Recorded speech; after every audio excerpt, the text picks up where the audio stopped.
রবিবার সিপিআইএম রাজ্য সম্পাদক জিতেন্দ্র চৌধুরীর সাংবাদিক সম্মেলনের সোমবার পাল্টা জবাব দিল প্রদেশ বিজেপির মুখপাত্র নবেন্দু ভট্টাচার্য।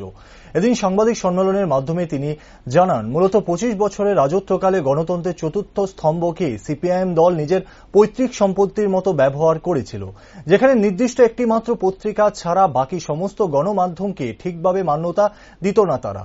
তার পাশাপাশি তিনি আরও বলেন, বর্তমান রাজ্য সরকারের প্রশাসনিক রদবদলের ব্যাপারে সিপিআইএম দল থেকে আদেশ নিয়ে সিদ্ধান্ত নিতে হবে না বলে তারা মনে করেন না। মুখ্যমন্ত্রী যাদের যেখানে রদবদল করার সিদ্ধান্ত নিয়েছে তাকেই মান্যতা দিয়েছে দল, সুতরাং সিপিআইএম এর লাটুবাবু সাটুবাবুদের কাছ থেকে তাদের সিদ্ধান্ত নিতে হবে না, প্রয়োজন বোধ করেন না দল। অন্যদিকে ওইদিন সিপিআইএম দলকে তিনি আরও এক ধাপ এগিয়ে আক্রমণাত্মকভাবে জবাব দেন, সিপিআইএম এর রাজত্বকালে অর্থের বিনিময়ে নাকি বিভিন্ন বিষয় নিয়ে নিষ্পত্তি হতো।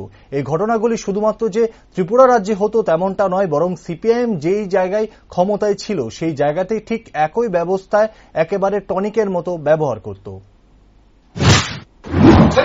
বিভিন্ন বিষয়ে নিষ্পত্তি হতো।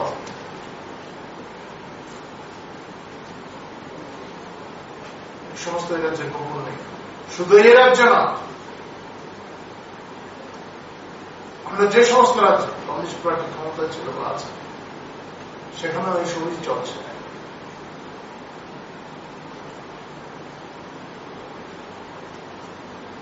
একজন পুলিশ আধিকারিকের নাম নিয়েও তিনি বলেছেন বদলি করার। এখন সরকার কাকে কোন জায়গায় বসাবেন, তার কোন আধিকারিক, সাধারণ প্রশাসনের আধিকারিক হোক, পুলিশ প্রশাসনের আধিকারিক হোক, তাকে কোথায় বসাবেন এটা তাদের সঙ্গে আলোচনা করে নিতে হবে। এই সমস্ত দিকে সস্তা রাজনীতি করা যেতে পারে,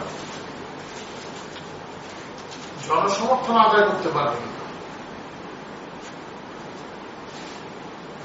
যাই হোক, একটা জিনিস হয়েছে, সিপিআইএম এর এই সময়কালে ক্ষমতাচ্যুত হওয়ার পর থেকে একটা হয়েছে, পত্রিকার গুরুত্বটা ওরা বুঝতে পেরেছেন, মিডিয়ার গুরুত্বটা বুঝতে পেরেছেন।